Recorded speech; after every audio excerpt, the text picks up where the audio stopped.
Covering news where you live. This is 5 News. Thanks so much for joining us for the top stories where you live. I'm Tiffany Lee. We're following the discussion about the audit into Governor Sanders' $19,000 lectern purchase. State leaders met with the Arkansas Legislative Audit Committee on Tuesday. Sanders bought the lectern with taxpayer money that was months later reimbursed by the Republican Party of Arkansas. Representatives of Governor Sanders and Attorney General Tim Griffin's office were also at the meeting. Auditors found 7 ways that the governor's office potentially violated state law, including shredding the document with details of the shipment. And this all hinges on whether the governor's office is an agency or constitutional office. The Arkansas Attorney General's office says that it believes the governor's office is not considered an agency. Now, the committee is recommending that the governor's office put protocols in place so codes aren't broken again. One Republican state senator expressed his frustration with the way that the governor's office is handling the situation. And what troubles me most about this whole situation is that I don't really hear the governor's office or governor's staff saying we should have done it a different way. Instead, they're trying to justify how they did it. The governor's office response said that it did not and will not fire or discipline anyone when they were asked about how they alter government documents. District 6 prosecuting attorney Will Jones is reviewing the audit.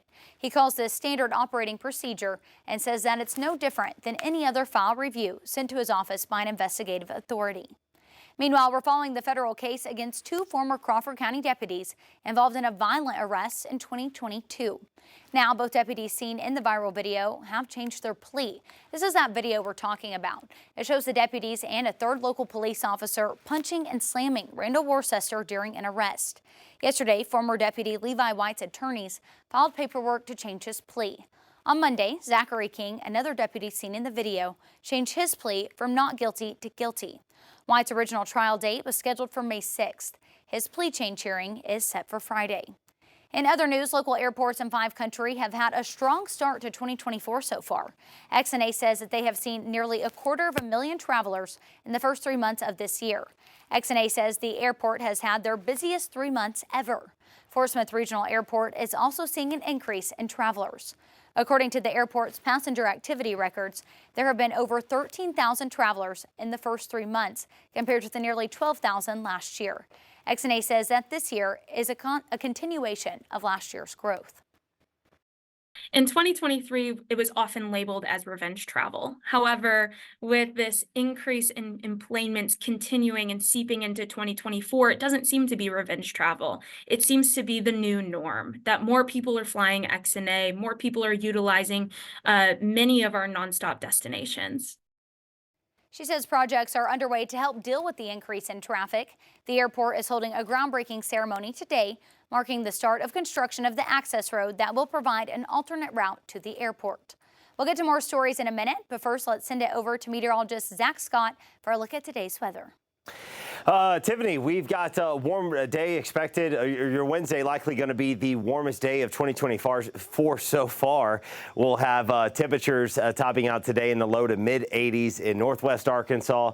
And then we're tracking a cold front that's going to be coming in Thursday. And this is going to bring cooler air for all of 5 countries. It's also going to bring a chance for some scattered showers and a few thunderstorms to 5 countries. And a few of those could be on the severe side. We're looking at the timing tomorrow about 4 to 9 p.m. Again, that's on Thursday, late afternoon, evening, could have a few severe storms. Temperatures for your Wednesday, River Valley, mid to upper 80s. Again, looking at the warmest day of the year so far.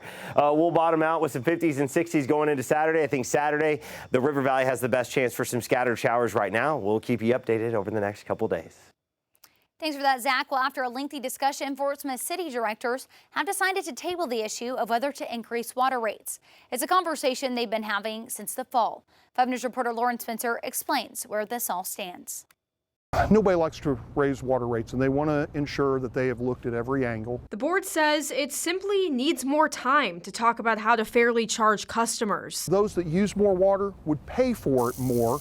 They're paying $16. It would have been around $24. The biggest issue is we're looking at 13 years since the last rate increase. Since 2011, to be exact. Our chemical costs are up. Our electrical costs are up.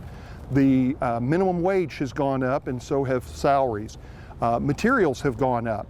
Equipment has gone up. What it costs to manufacture, deliver water, and maintain the system catches up and you end up paying more than what you're bringing in. Lance McAvoy, Director of Utilities, says an increase would give them a chance to complete some projects. Some of that would have gone to replacing those water meters.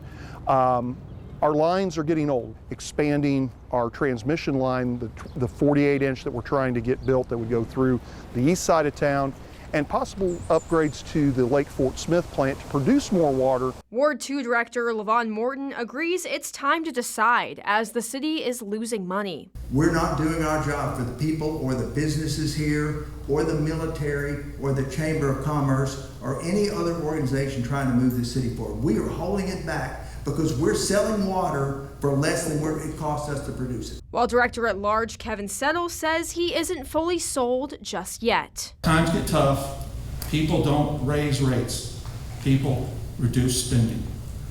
And in this economy and what's going on, if we have a bond covenants issue, we should reduce spending and maybe come back to us with a fair and equitable rate that makes sure the people outside the city are paying just as much as people inside the city. Those are some of your top headlines on this Wednesday. We'll continue to follow the news all day long. Catch up with us again tomorrow. I'm Tiffany Lee. Have a great day.